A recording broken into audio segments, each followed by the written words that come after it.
The next piece will be the Radetzky March.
Our next piece is the popular jazz standard Misty, and it will feature CJ Neighbors and our jazz combo.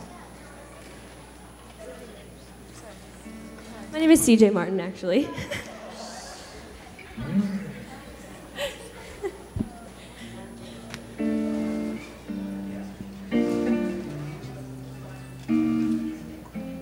Look at me. I'm as helpless as a kitten up a tree, and I feel like I'm clinging to a cloud I can't understand. I get misty just holding your hand.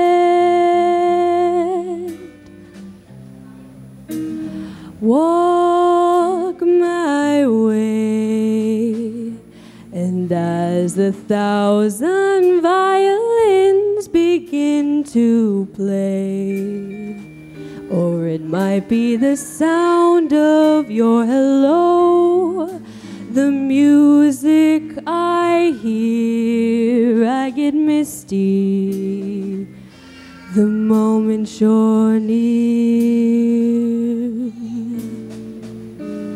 Can't you see that you're leading me on? And it's just what I want you to do. Don't you notice how hopelessly I'm lost? That's why I'm following you on my own. As I wander through this wonderland, never knowing my right foot from my left, my hat from my glove. I'm too misty and too much in love, too misty and too much in love.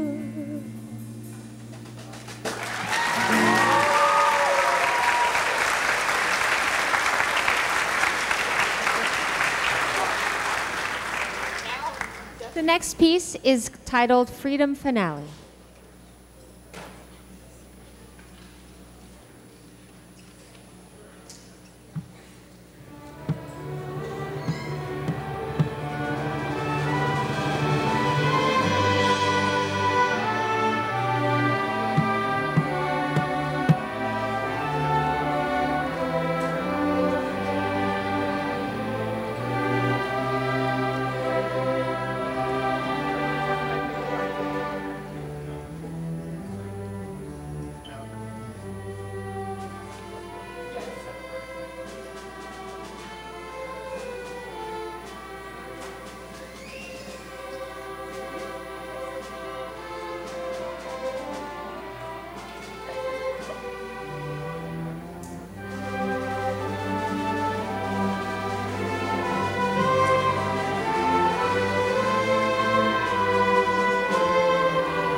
Our next piece is In the Mood, and it will feature Sarah Gilbert on the solo as well as our jazz combo.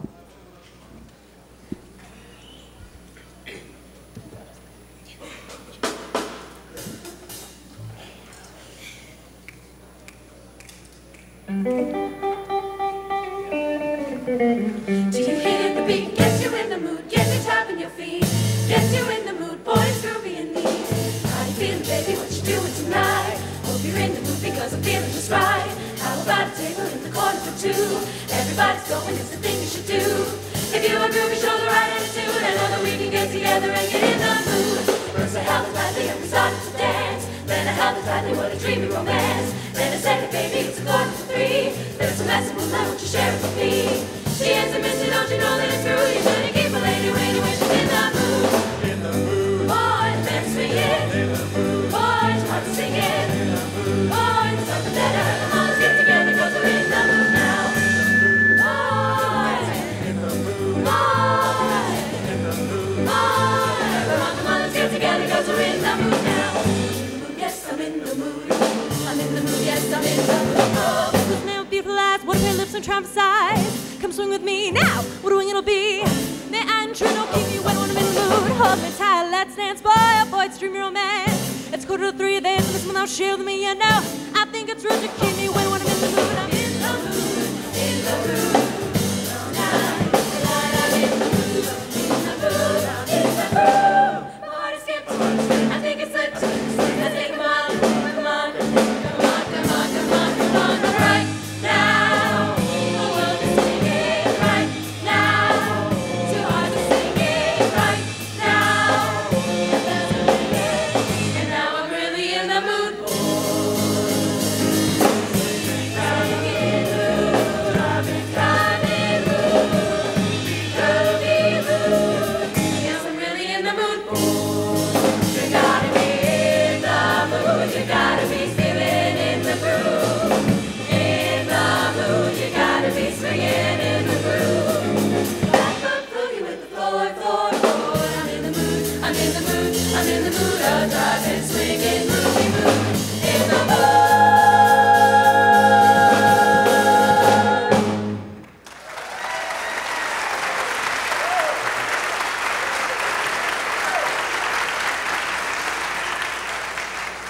Our next piece by the Symphony Orchestra is Warrior Legacy.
Our next piece is called Joy Be With You All, and it is an Irish blessing.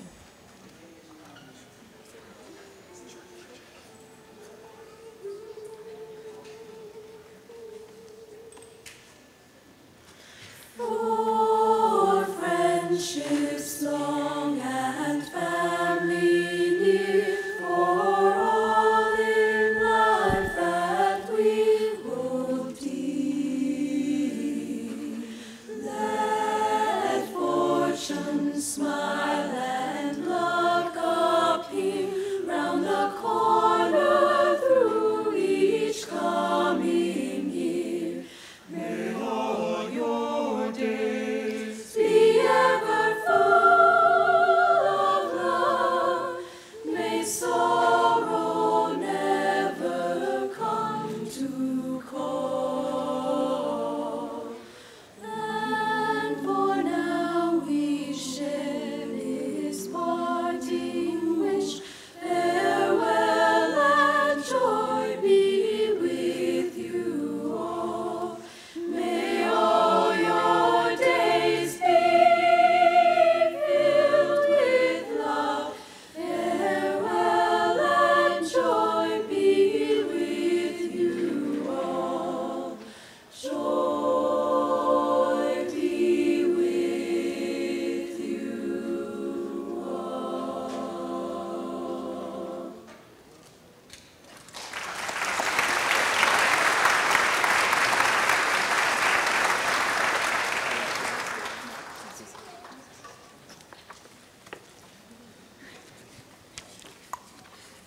Ladies and gentlemen, this will be the last song before the program begins. Please take your seats and silence cell phones. Thank you.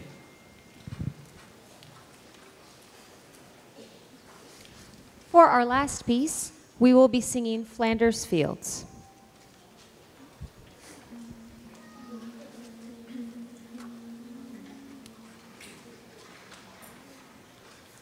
Flanders fields of poppies blow between the crosses, row on row that mark our place, and in the sky the lark still bravely singing, flying. Flanders fields of poppies blow that mark our place, and in the sky the lark still bravely singing, flying. Between the crosses, row on row that mark our place, and in the sky the lark still bravely singing, flying.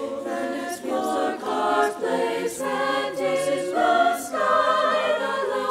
the sky the lark still bravely singing, flying. Flanders fields of poppies blow between the crosses, row on row that mark our place, and in the sky the lark still bravely singing, flying. Flanders fields the poppies blow between the crosses, row on row. Flanders fields the poppies blow.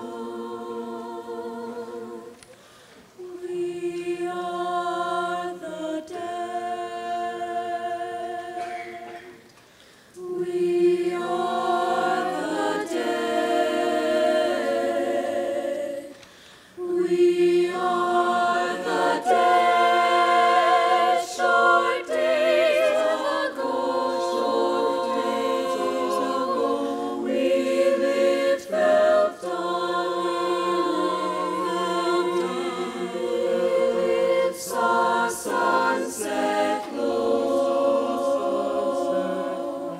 loved and were loved, and now we love,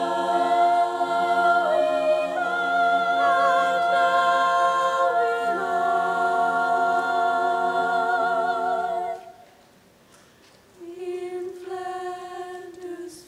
Flanders fields of poppies blow between the crosses, row on row that mark our place, and in the sky the lark still bravely singing, flying. Take up our chorus, row that mark our place, and in the sky the lark still bravely singing, flying. Flanders fields the frogs fading hands we throw that mark our place, and in the sky the lark still bravely singing, trust me, holy kind.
We have a standing room only crowd this morning, which is certainly a great tribute to our veterans. Thanks for coming out. First, I'd like to begin by giving another round of applause to the Santa Susana High School Symphony Orchestra and Vocal Ensemble.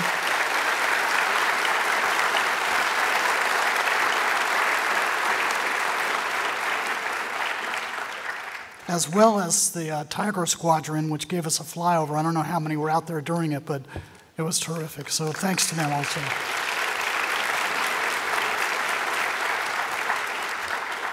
For those I've not had the chance to meet, my name is John Highbush, and I have the honor of being the Executive Director of the Ronald Reagan Presidential Foundation. Thank you all for coming this morning. I'd now like to introduce the Ronald Reagan Marine Corps League Detachment number 597, who will parade the colors. I ask that you please stand for the colors and remain standing for the Pledge of Allegiance and the National Anthem. Parade the colors.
I pledge allegiance to the flag of the United States of America and to the republic for which it stands, one nation, under God, indivisible, with liberty and justice for all.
Retire the colors.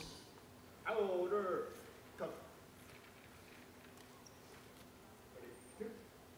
Out. Hey. Outward. Out. Out.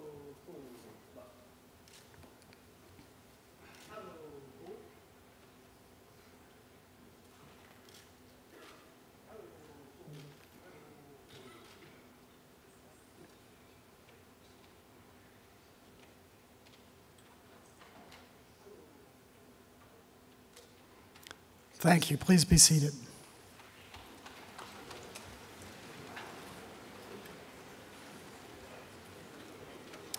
Before we go further, there are several people in the audience I'd like to recognize this morning. And the first is a special thank you to Mrs. Bevan Abbey and Dr. Catherine Kuby for providing today's terrific musical performances, and to Paul DiNobilo and the Washington Artillery of New Orleans for their wonderful reenactments in our front courtyard. Thank you very much.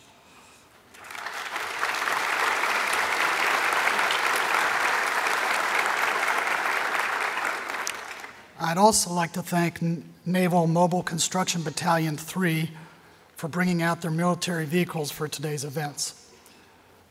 Captain Lawrence Vasquez, Commander, Naval Base Ventura County.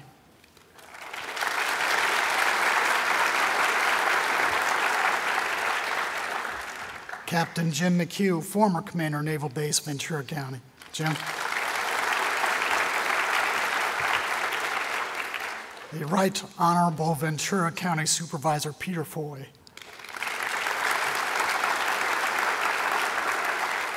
Our Simi Valley City Manager, Eric Levin. Eric. And we even have an Air Force veteran from our own staff, our Chief Financial Officer, the Honorable Glenn Baker.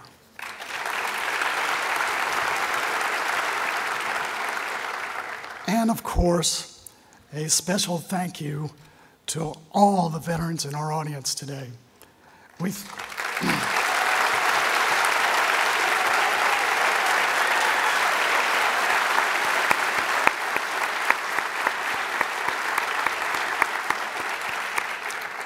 thank you for your honor, for your bravery, and your dedication to our country and its freedom. We salute all of you. In 1988, speaking about Veterans Day, President Reagan said the following, quote, "We're gathered today just as we have gathered before to remember those who served, those who fought, those still missing, and those who gave their last full measure of devotion for our country. We remember those who were called upon to give all a person can give. And we remember those who were prepared to make the sacrifice if it were demanded of them in the line of duty, though it never was. Most of all, we remember the devotion and gallantry with which all of them ennobled the nation as they became champions of a noble cause." President Reagan concluded, "And our nation itself is testimony to the love our veterans have had for it and for us. Our liberties, our values, all for which America stands, and is safe today because brave men and women have been ready to face the fire at freedom's front, and we thank God for them. For your devotion to America, I salute you." Close quote. In honor of these men and women, those who are currently fighting, those who are missing, those who have perished, and those who are veterans, may I please ask for a moment of silence.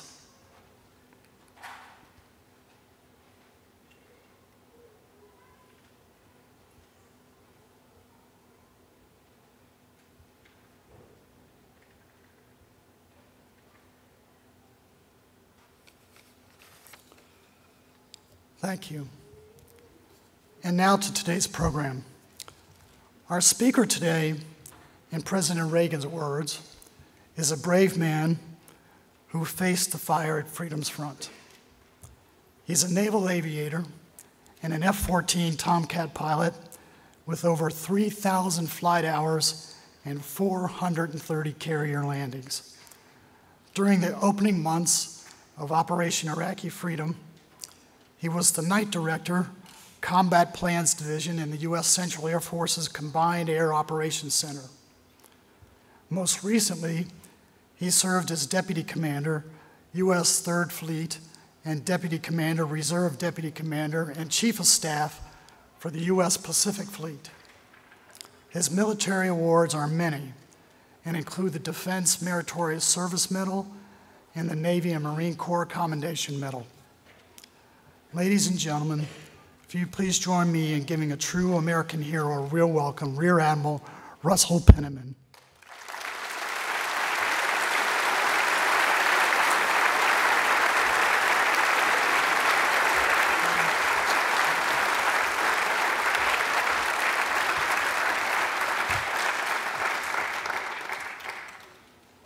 Good morning. Before we get started, how about if we give it up one more time for the, let me put my glasses on here, Santa Susana High School Symphony Band, Orchestra, and the Abbey Road Jazz Choir.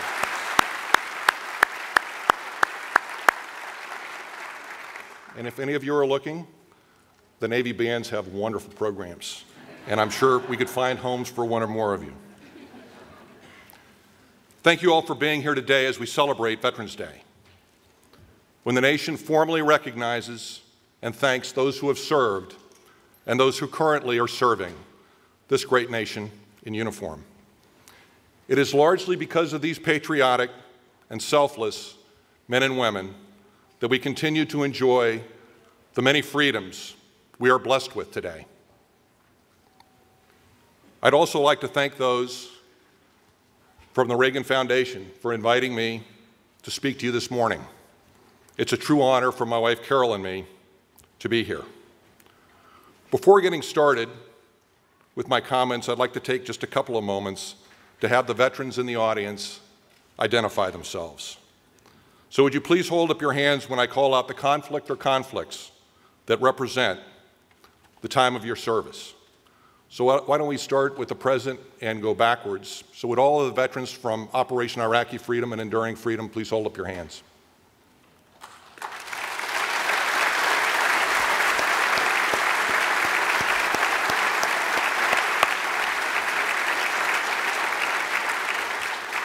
Our Desert Storm veterans.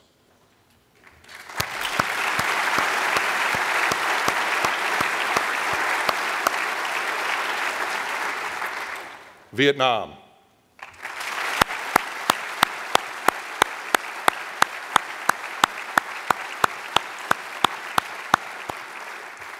Korea.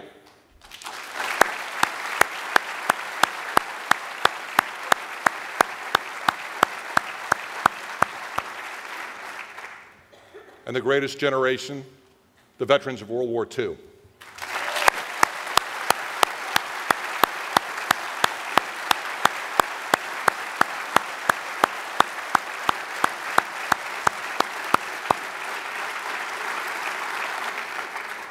Thank you all for your service and your sacrifice over these many decades. You and millions more just like you from across this great nation are the reason that we come together today. Back in 1986, when I was a young lieutenant flying Tomcats out of Miramar, President Reagan came to California to speak at a fundraiser for then Congressman Ed Schau, who was running for as the Republican candidate for U.S. Senate at the time. My wife Carol and I were invited to attend the event, and following President Reagan's speech, we were offered the opportunity to meet the President and Mrs. Reagan as they left the hotel. We weren't on the donor list for the evening. Quite frankly, I don't even know if we'd paid for our dinner. So Carol and I took our place at the very end of the line, following the hotel senior staff and the other non-donating guests, to wait for our turn to meet the President and the First Lady. I waited with great anticipation as the President's entourage moved slowly towards us. And President Reagan was in the lead, followed by Mrs. Reagan and Charlton Heston. I wore a suit and tie to the event, and the only item to identify me as a member of the military were a miniature version of my Navy wings, which I wore on my left lapel. It was towards the end of the evening, and President Reagan, while congenial, appeared tired. When it was my turn to meet the President, I identified myself as a Navy fighter pilot, and I thanked him for his tremendous support of the military, and particularly for restoring very much needed funding. For those who are not aware, President Reagan was a World War II veteran. He enlisted in the Army Reserve in April of 1937 and was first assigned to Troop B of the 22nd Cavalry stationed in Des Moines, Iowa. Following the United States entry into World War II, then Lieutenant Reagan requested and was granted transfer to the Army Air Corps, where he served until the end of the war. Throughout his life, President Reagan understood the importance of a strong military.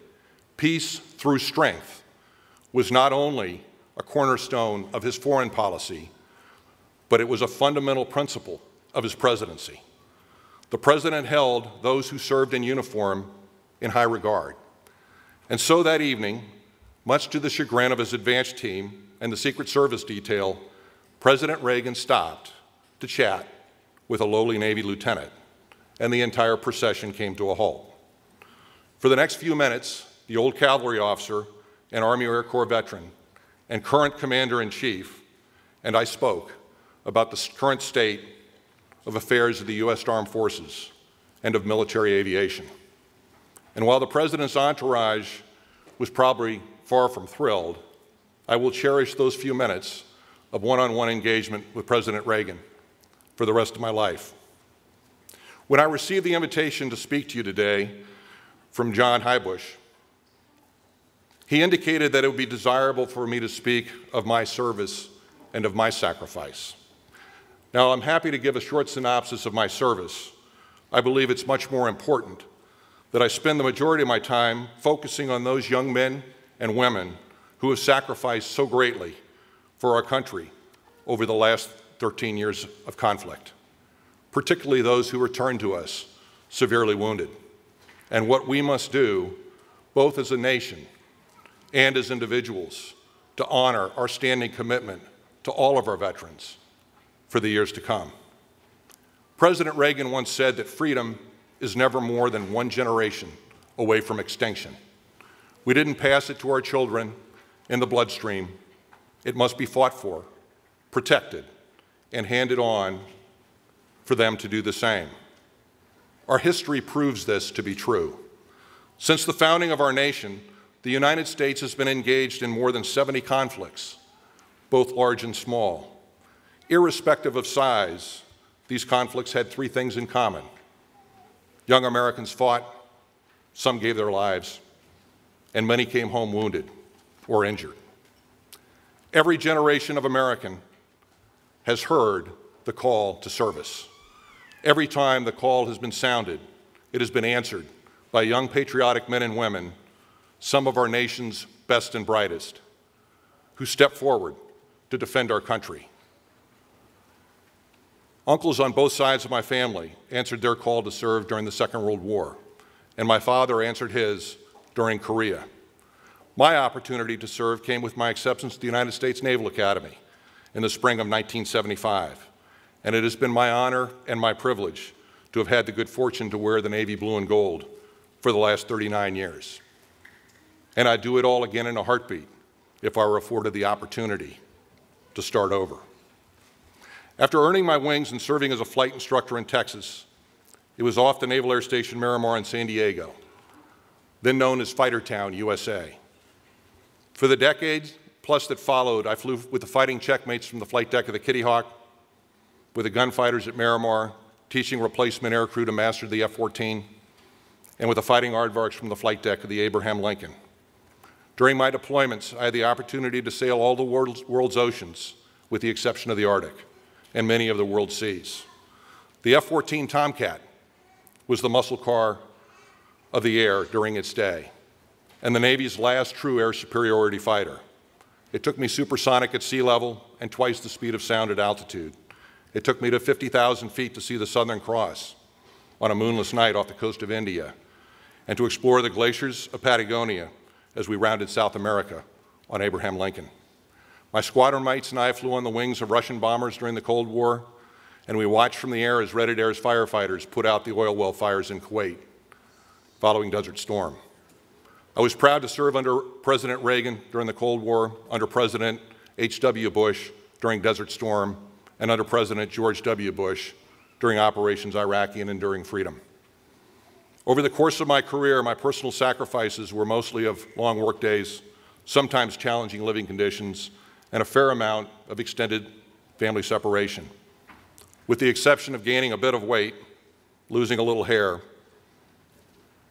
and a step or two along the way, The Navy has returned me to civilian life, much as they found me 39 years ago, with a little more wear and tear to be expected from a life well lived. Under President Reagan's brilliant leadership as Commander-in-Chief, the Cold War concluded without conflict. The same was not the case with Desert Storm or with Operations Iraqi Freedom and Enduring Freedom. Since the tragic events of 9/11, 5,369 American servicemen and women have been killed during combat operations in Southwest Asia, and over 50,000 more have been wounded, many of them severely. Sadly, the war on terror introduced us to an entirely new weapon, the improvised explosive device, more commonly known as the IED, a weapon designed to maim as much as it was designed to kill. However, even though the wounds suffered by our servicemen and women are some of the most complex and complicated we have ever seen on the battlefield, advances in military medicine now ensure a survival rate of over 97% if a wounded warrior can be stabilized immediately while in the field. Over 1,600 of our returning wounded from Iraq and Afghanistan are amputees, many of these having lost multiple limbs, and a far higher number suffer from traumatic brain injury, more commonly known as TBI. I have been privileged to spend a fair amount of time with some of our nation's wounded, both here in California and on the East Coast at Walter Reed, and my visits are always humbling experiences. You might recall the shooting in Afghanistan just this last August when 15 coalition troops, 8 of them American, were wounded when a lone gunman at a military training center opened fire. Major General Harry Green was killed during that incident and became the most senior ranking officer to be killed in theater since Vietnam. One of those wounded was Senior Chief Petty Officer Raina Hockenberry, General Green's senior enlisted advisor.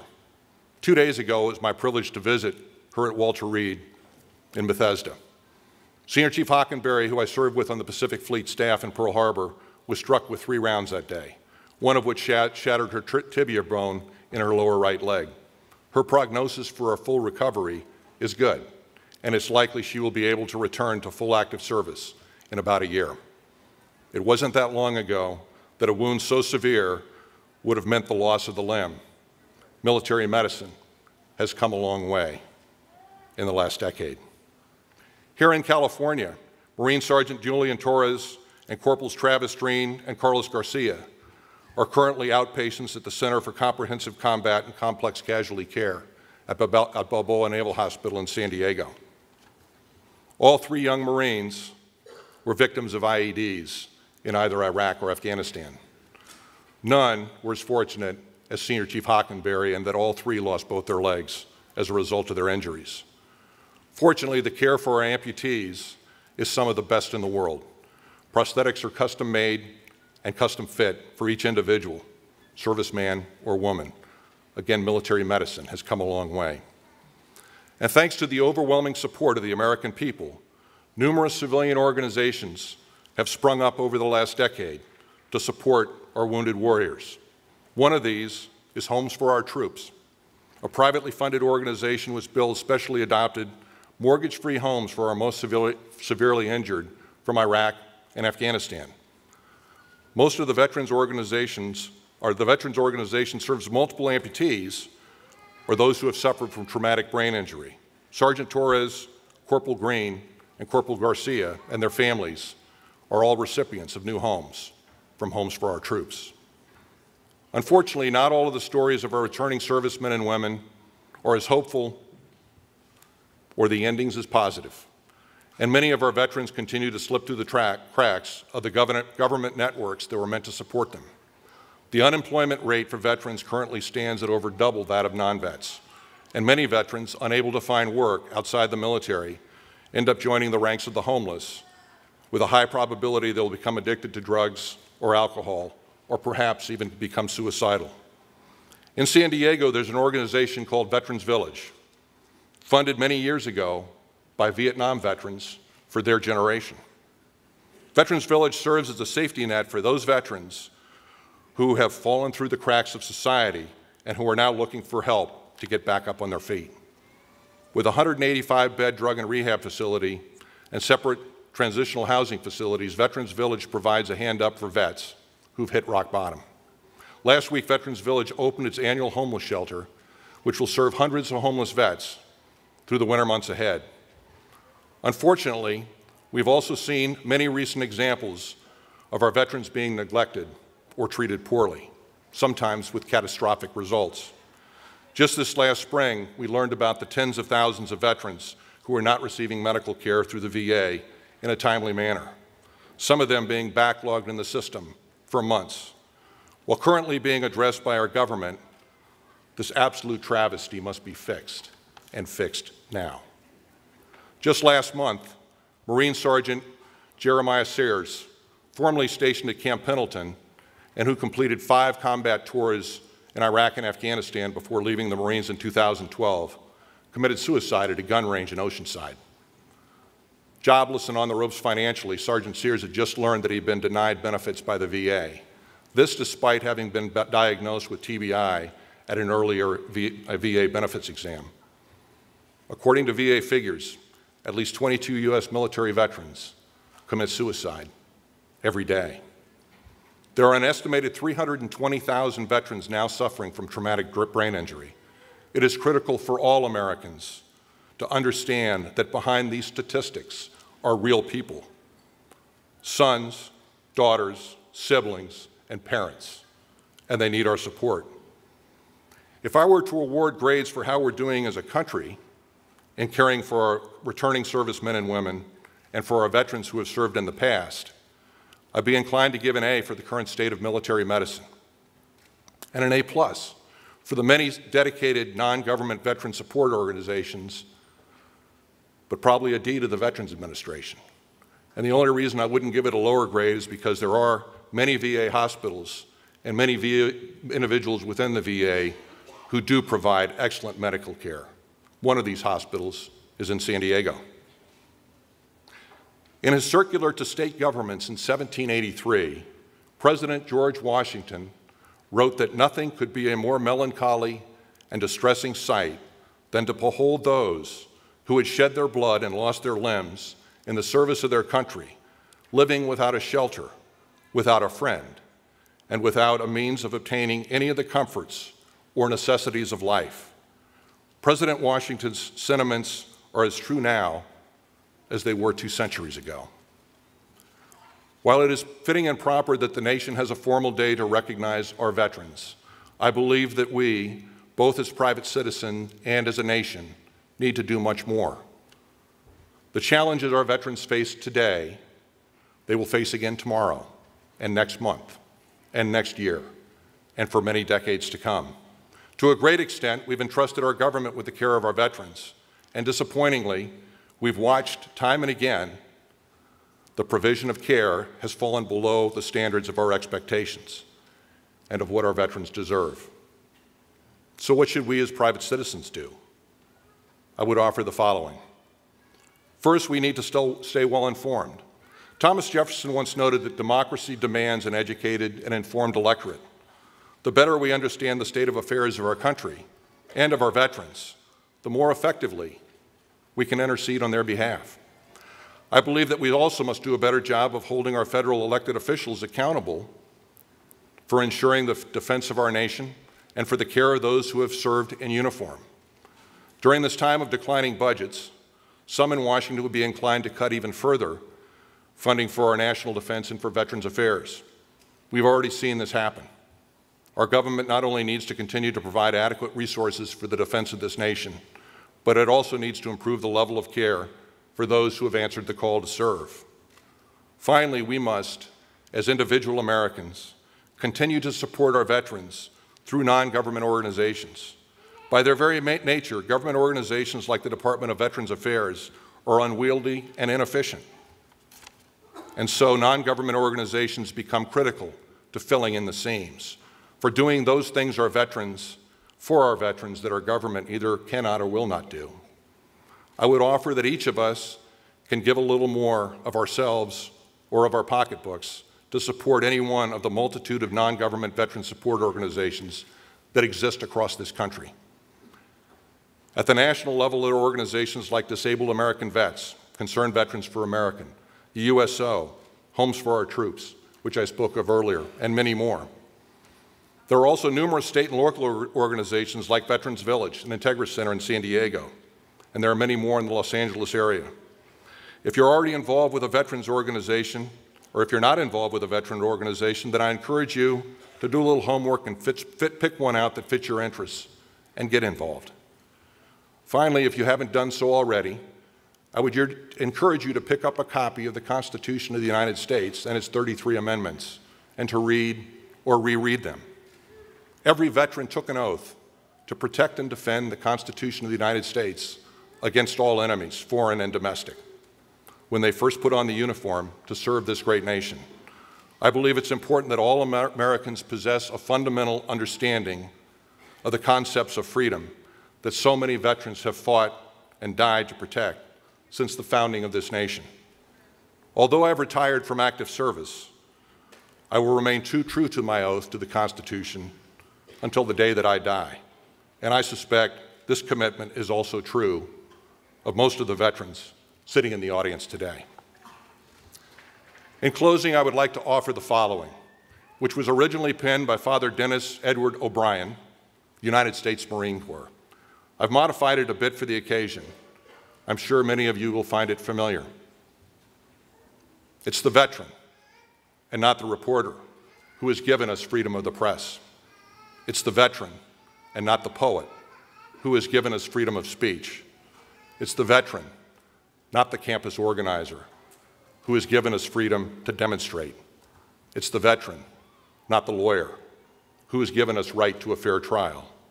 It's the veteran who salutes the flag, who served under the flag, and whose coffin is draped by the flag, who gives the protester the right to burn the flag.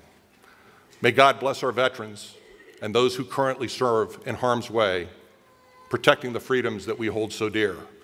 And may God continue to bless what President Reagan saw as the shining city on a hill, a beacon to all who sought freedom, also known to the world as the United States of America. Thank you.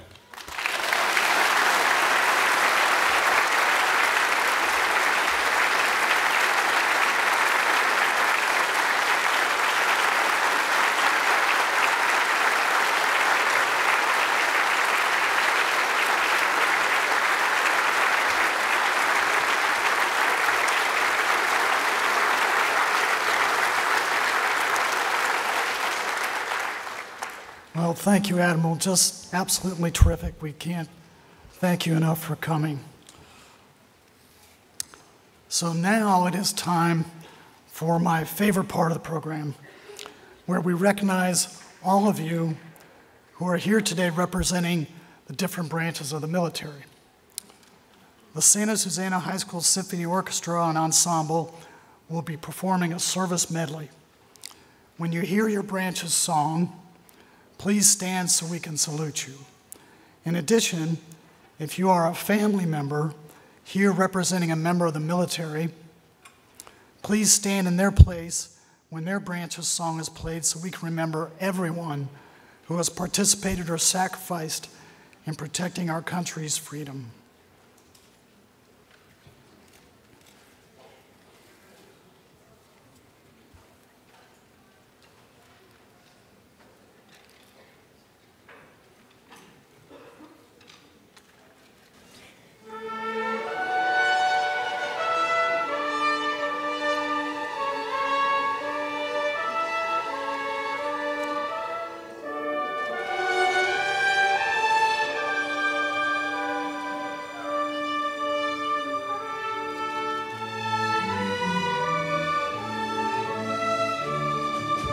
Army. First to fight for the right and to build the nation's might, and the army goes rolling along. Proud of all we have done, fighting till the battle's won, and the army goes rolling along.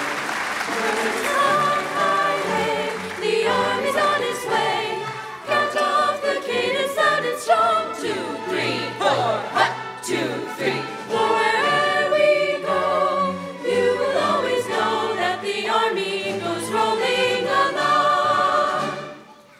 Marines. From the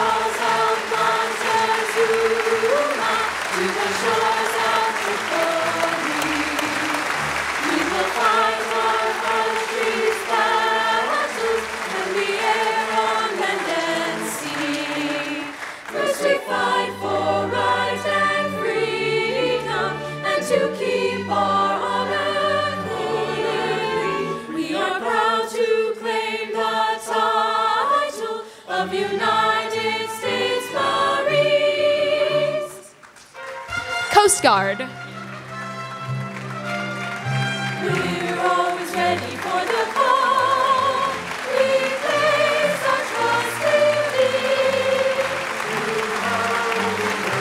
And shot and shall to win the victory. Semper Paratus is our guide, our pledge, our motto true. We're always ready to or die. I Coast Guard, we fight for you. Navy.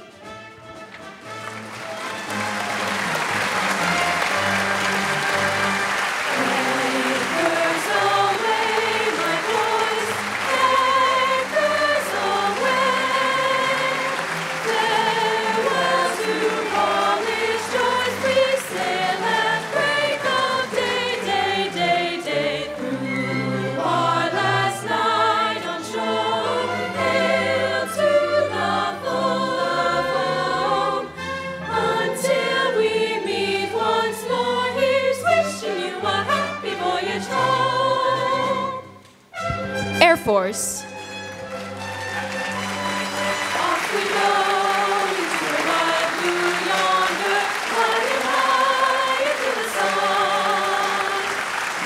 Here they come to meet our thunder, and boys, give her the run.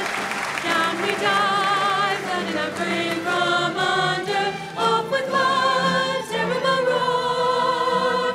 We live in flame, we'll go down in fame, for nothing except the U.S. Air Force. America, America, God shed His grace on thee.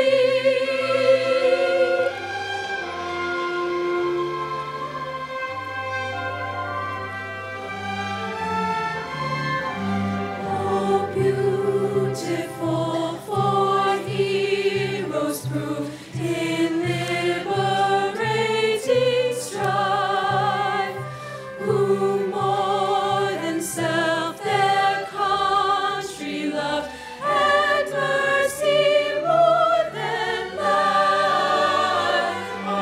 America, America, may God thy cold revive, till all success be nobleness, and every gain divine. America, America.